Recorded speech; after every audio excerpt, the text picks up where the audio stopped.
Admiral Ho-Jin watched through the bridge viewport as the alien ships grew closer. Their hulls shined like polished silver against the dark of space. Each vessel had a rainbow-colored glow around it, their famous shields that had protected them for hundreds of years. "Officer Kim," Ho-Jin said quietly, "are our railguns ready?" Lieutenant Yuna Kim checked her screen and nodded. "Yes, sir. All guns loaded with tungsten slugs. They're moving at 0.15 times the speed of light." Ho-Jin felt his heart beating fast. Earth had never tried this before. Other human colonies had fallen to the Krillians because their energy weapons couldn't break through those shields, but Ho-Jin had studied the old wars. He knew something others had forgotten. Sometimes the oldest weapons work best. "Fire!" he ordered. The rail systems hummed. Then came the sound, a deep rolling thunder that shook the entire space station. 60,000 tons of metal shot out from the orbital platforms.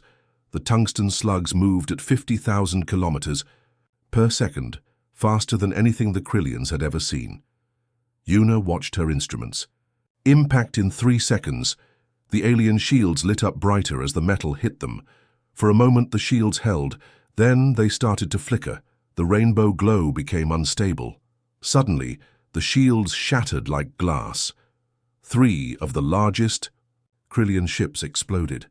The tungsten had passed right through them, leaving nothing but burning gas and metal pieces floating in space. The remaining Krillian commander's voice came through the radio, full of shock. "These humans! They throw metal faster than gods throw lightning." Ho-Jin smiled grimly. The aliens had better energy weapons, better computers, better everything. But they had forgotten something simple. A big piece of metal moving very fast will destroy anything. In its way, the Krillian fleet started to turn around. Their ships moved in perfect formation, the way they always did. Ho-Jin had studied their battle patterns. They were predictable. "Officer Kim, reload all guns," he said. "But this time, aim for their escape route." Lieutenant Jin Soo-han, the ship's tactical officer, looked confused.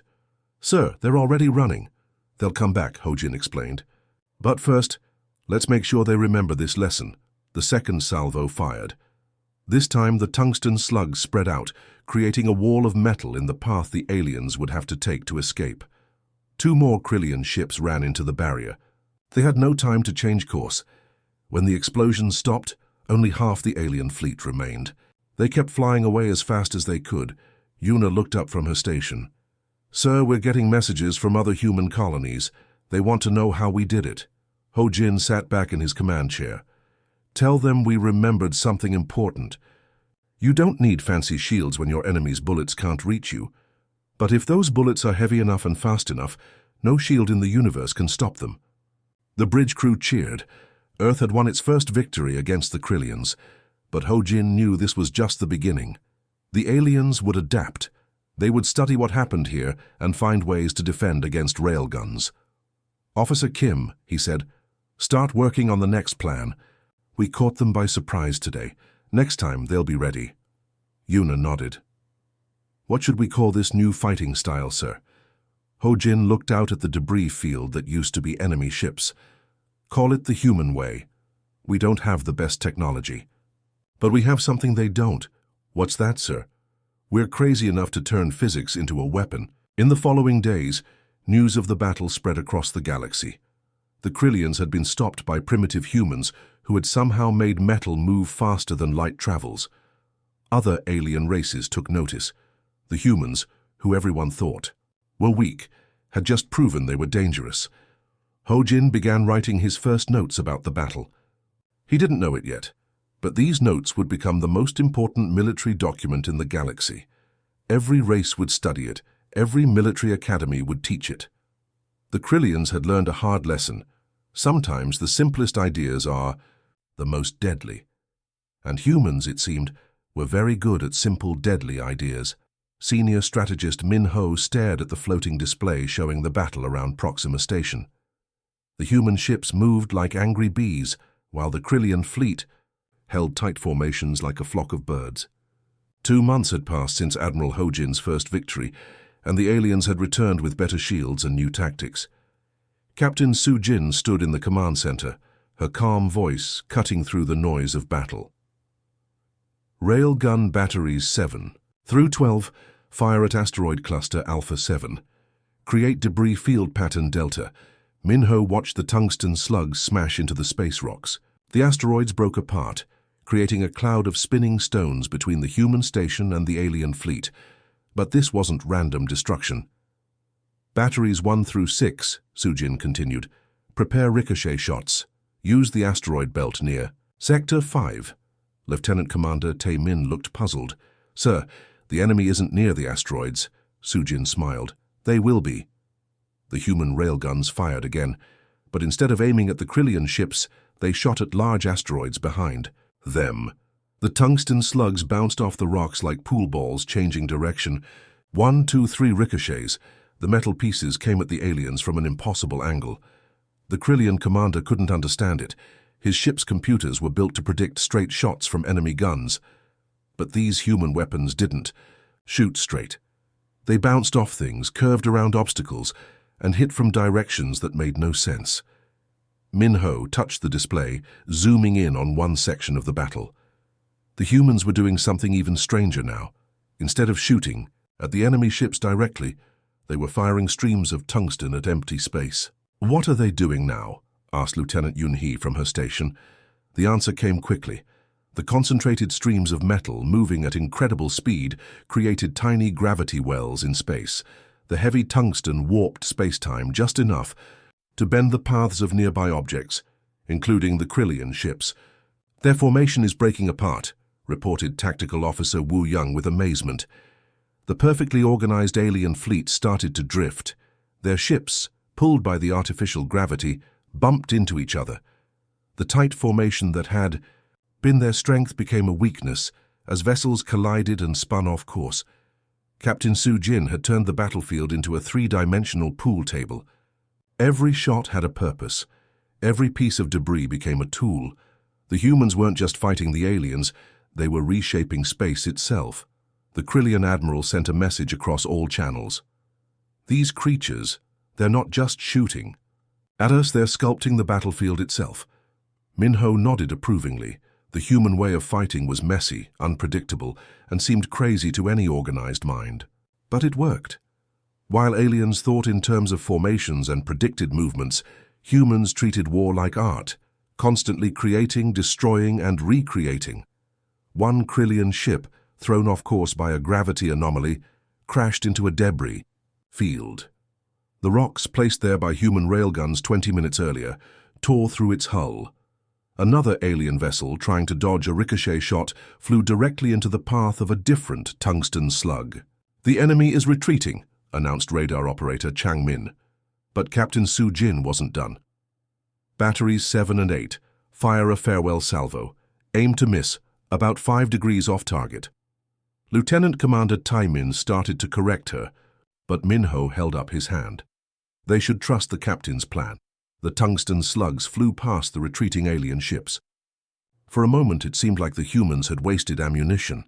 Then the metal pieces hit a group of small asteroids behind the fleet. The rocks exploded outward, creating a spray of debris that caught the last Krillian ship. As the battle ended, Minho began writing his observations. The aliens had expected humans to fight like them, organized, predictable, following rules. Instead, humans had turned space combat into chaos art. Every battle was different, every plan was new, every shot served multiple purposes. A young officer approached Minho. Sir, how do we teach this kind of fighting? There don't seem to be any rules. Minho smiled and pointed at the display showing the destroyed alien ships and redirected asteroids. That is the rule, he said. There are no rules. The moment we make rules, we become predictable, and predictable armies lose to unpredictable ones. The Battle of Proxima Station was over. The humans had won again, not with better weapons or stronger ships, but with something the aliens couldn't copy, the willingness to embrace chaos and turn it into victory. Commander Do-yoon stared at the floating map showing the solar system. Tiny dots of light marked the positions of planets, moons, and the massive Krillian fortress protecting New Geneva. The aliens had learned from their defeats. This time, they had built their base behind Jupiter, using the giant planet as a shield. Officer, Hyojin, Do-yoon called out. Show me the orbital calculations again. Lieutenant Hyejin brought up the numbers on her screen. Lines appeared in the holographic display, connecting Earth to Luna, Luna to Mars, Mars to Europa, and finally Europa to the Krillian base. The math checks out, sir, she said, but it's never been done before. A 2 billion kilometer shot using 4 bounces. Doyoon nodded slowly. The plan was insane. Other commanders would call it impossible, but the Krillians had made one mistake. They thought like engineers, calculating perfect defenses. They hadn't expected humans to turn the entire solar system into a weapon. How long will it take, he asked. 18 minutes and 14 seconds from firing to impact, replied technical specialist Gangmin. The tungsten slug will hit Luna. In 47 seconds, Mars in 12 minutes, Europa in 16 minutes, and then the Krillian flagship disappears. Doyoon finished. The bridge was quiet. Everyone understood what they were attempting. One shot, one chance. If they missed, the aliens would know about humanity's new tactic and defend against it all. Stations ready? Doyoon asked. Railgun charged to maximum power, reported Weapons Officer Subin. Orbital calculations locked in, confirmed Hyejin. Target verification complete, added scanner operator Jinho. Doyoon took a deep breath. Fire. The railgun thundered to life. The tungsten slug, weighing 3 tons and moving at half the speed of light, launched from Earth's orbital platform. In less than a second, it crossed the distance to Luna. On the moon's surface, sensors detected the impact. The slug bounced off the metal-rich crater, just as humans had hoped. The angle was perfect. The tungsten piece flew toward Mars. For 12 minutes the crew waited. Radio officer Myung-sun relayed updates from tracking stations across the system. Luna bounce successful. Mars tracking stations have the slug on scope.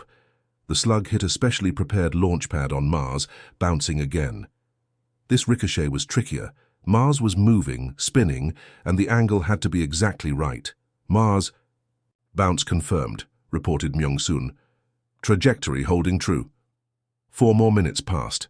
The slug reached Europa, Jupiter's ice-covered moon. This was the hardest part.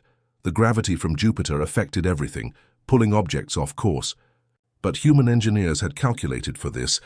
They had placed a metal target on Europa months ago, waiting for this moment. Europa contact in 10 seconds, announced Gangmin. The slug hit the target perfectly.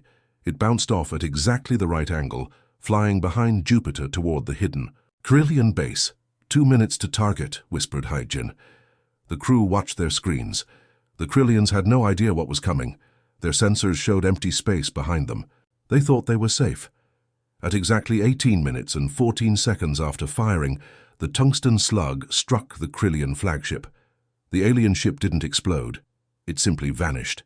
The slug, still moving at incredible speed after its billion-kilometer journey, turned the massive vessel into atoms. The bridge erupted in cheers. But Doyoon held up his hand for silence. Communication from the Krillian fleet, announced Myung-sun. They're asking how we did it. Doyoon smiled grimly. Tell them we used math. In the days that followed, alien races across the galaxy began studying human mathematics with new respect. The Veltar Federation immediately hired human physicists. The Orion Collective rebuilt their military academies to include human-style battle calculations. A Krillian Admiral visited Earth a month later. He stood in Doyoon's office looking at the wall covered with mathematical equations. We don't understand, the Admiral said. How do you make war with numbers?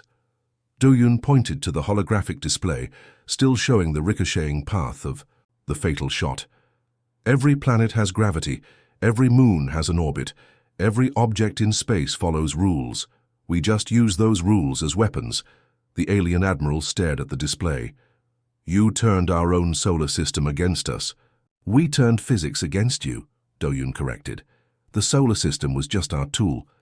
News of the new Geneva shot traveled quickly. Human children learned about it in school. Alien military officers studied it in their academies. The shot that bounced off 4 worlds became legend, but for Doyoon and his crew it was just the beginning. They had proved that with enough math and enough daring, humans could turn the universe itself into a weapon. The question now was, what would they calculate next? Fleet Admiral Su Jin studied the reports from 3 different battles. Each time, the aliens had tried new tactics. First, they made their ships zigzag unpredictably. Then they created decoy fleets. Now they were using layered shields that flipped between different types of protection. "They're adapting faster than we expected," said Chief of Operations Li Wan, pointing at the tactical display. Su Jin nodded calmly. "Good. Predictable enemies are boring enemies. The aliens thought they had figured out human patterns. They expected ricochet shots, debris fields, and mathematical precision. Their response was to become more adaptive, more flexible. But Su Jin understood something they didn't. When your enemy adapts to your tactics, you don't create better tactics. You throw tactics out the window entirely. "Get me Captain Minky," she ordered. Captain Minky appeared on the communication screen, his young face serious, despite his reputation for wild combat strategies. "Admiral, I'm ready for new orders." "Minky, I want you to try something no one has ever attempted," Su Jin said. "Accelerate 3 destroyers to point 2C. When you reach maximum speed, fire everything you have, not at the enemy, but into..." "Empty space in front of you," Minky raised an eyebrow. "Fire at empty space, sir? Then immediately decelerate as hard as you can. Let your ammunition continue at full speed while you slow down." For a moment, Minky was silent. Then he started to grin. "You want to create a wall of projectiles moving at near light speed?" "Exactly. The aliens can dodge single shots, even multiple shots, but can they dodge thousands of tons of metal spread across an entire sector?" The plan was simple and insane. The 3 destroyers would become flying guns that shot themselves empty in one massive burst. Every tungsten slug, every piece of ammunition they carried, would be ejected at once, creating an unstoppable wall of metal. 2 days later, Minky's ships approached the Vegan Alliance fleet. The aliens were confident. Their new shields could adapt to human weapons. Their ships could change direction faster than before. "Enemy destroyers approaching," reported the Vegan tactical officer. "They're accelerating." "Wait, they're going." "Very fast." "How fast?" asked the Alliance commander. "0.2 light speed and still accelerating. This is impossible. No ship should be able to move that fast in space." The human destroyers were pushing their engines beyond safe limits. The crews felt crushing G-forces despite their advanced protection systems, but they held course. "Maximum speed achieved," reported Minky to his crew. "All weapon systems prepare to fire everything. On my mark." The 3 ships fired simultaneously, not at the alien fleet but into the space in front of them. Thousands of tungsten slugs, hundreds of missiles, every piece of ammunition they carried, all ejected in a single moment. Then the destroyers began emergency deceleration. The metal storm they had created continued forward at incredible speed, spreading out into a wall of destruction several kilometers wide. The Vegan Alliance. Commander watched in horror as his sensors showed the approaching wave of projectiles. "Evasive maneuvers, all ships scatter." But there was nowhere to go. The wall of metal was too wide to avoid, moving too fast to outrun. The alien ships tried to change direction, but physics had a different opinion. Momentum, mass, and velocity. Don't care about shields or evasive maneuvers. 12 Vegan Alliance ships were destroyed in the first impact. The rest scattered in panic as more waves of metal continued to pass through their formation. The humans had created a minefield that moved at near light speed. "Report from the aliens," announced Communications Officer Park Hee. "The Vegan Alliance. Commander says, they've made space itself a weapon. How do we defend against an enemy who treats physics like a suggestion?" Su Jin smiled grimly. The aliens still didn't understand. Humans didn't treat physics like a suggestion. They treated it like a toolbox. Every law of physics was just another tool to be used in creative ways. The Cannonball Run, as it came to be known, was repeated across the galaxy. Human ships would accelerate to insane speeds, dump their entire arsenal, then retreat while their ammunition continued on its deadly path. No formation could withstand such attacks. No shield could stop such volume of projectiles. Within months, alien races began changing their entire military philosophy. The Krillians started building smaller, faster ships. The Vegan Alliance developed hit-and-run tactics. Even the mighty Centauri Empire began avoiding direct confrontation with human forces. But every adaptation led to new human innovations. When aliens went faster, humans found ways to predict their movements. When they used smaller ships, humans created smaller projectiles that moved even faster. The escalation paradox was simple. The more aliens adapted to human tactics, the more human humans became. And being human, Sujin realized, meant being willing to do things others thought impossible. The galaxy had entered a new age of warfare, where imagination was more valuable than technology, and the willingness to embrace chaos was the ultimate weapon. General Yu Jin sat in her office at the Terran Strategic Institute, the thick manual resting on her desk. The cover was simple, just words printed on plain metal. The Human Strategy, Admiral White's Railgun Combat Manual. But inside those pages was the most important military document in galactic history. 5 years had passed since the first railgun battle. The galaxy had changed in ways no one could have predicted. Alien races that had once considered humans primitive now sent their best officers to Earth to learn human tactics. Captain Kyung-soo, a former fighter pilot, stood before a classroom filled with alien cadets. There were Krillians with their silver skin, vegan alliance members with their 4 eyes, and representatives from dozens of other species. Today we discuss creative destruction, Kyung-soo said, pointing to a holographic display showing the Battle of New Geneva. Look at this shot. It traveled 2.1 billion kilometers, bounced off 4 worlds and destroyed a ship. Why? A young Krillian cadet raised his hand. Because humans are good at mathematics? Kyung-soo shook his head. Mathematics was the tool, but first someone had to imagine using the entire solar system as a weapon. That is the human difference. The classroom was quiet. These alien officers had grown up in civilizations where warfare followed strict rules. You built better shields, developed stronger weapons, trained harder soldiers. But humans had thrown away the rulebook entirely.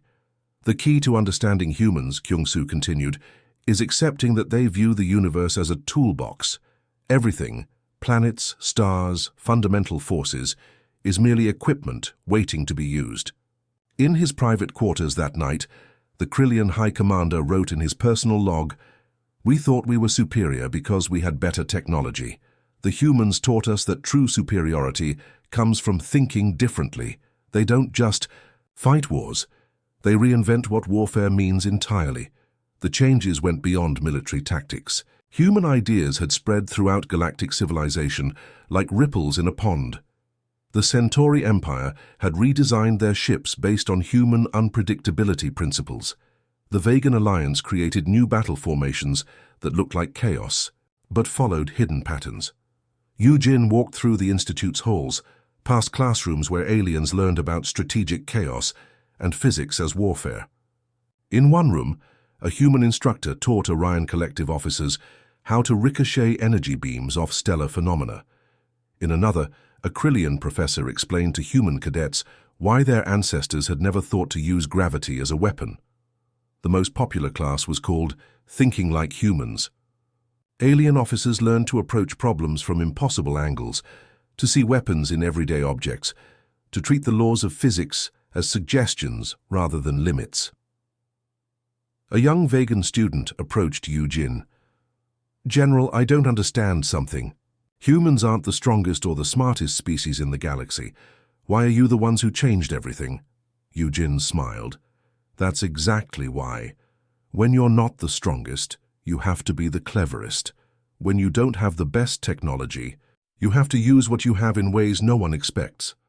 The Institute's most famous exhibit was a piece of twisted metal in a glass case. It was a fragment from the first Krillian ship destroyed by human railguns. Next to it was a simple sign. The day the galaxy learned that physics is a weapon, every year representatives from hundreds of worlds came to see the manual and learn from it. They studied the diagrams, the equations, the battle plans, but more importantly, they tried to understand the human way of thinking that had created it all. The galaxy had learned to fear the sound of accelerating metal and the humans who threw it. But fear had changed into respect, then into admiration, and finally into a desire to learn. Yu Jin often thought about the early days, when humans were considered a minor species on the edge of known space. Now human military advisors worked with every major power. Human tactical principles were taught in every war college. The manual had done more than change warfare. It had changed how the galaxy thought about problems. Engineers designed buildings the human way, using unconventional approaches. Scientists made discoveries by asking questions others had never considered. Even artists began creating works that followed human chaos theory. As Eugene returned to her office, she passed a group of young mixed-species cadets practicing tactical planning. They were mixing human unpredictability with alien precision, creating something entirely new. The future, she realized, would belong not to any single species, but to those who could think like humans, creatively, chaotically, and without limits. The Railgun War had ended, but the human way of thinking would change the galaxy forever. On her desk, the manual waited. Tomorrow, more aliens would come to learn from it, and humanity's greatest victory would continue. Not just winning the war, but winning the peace by teaching others to be more human.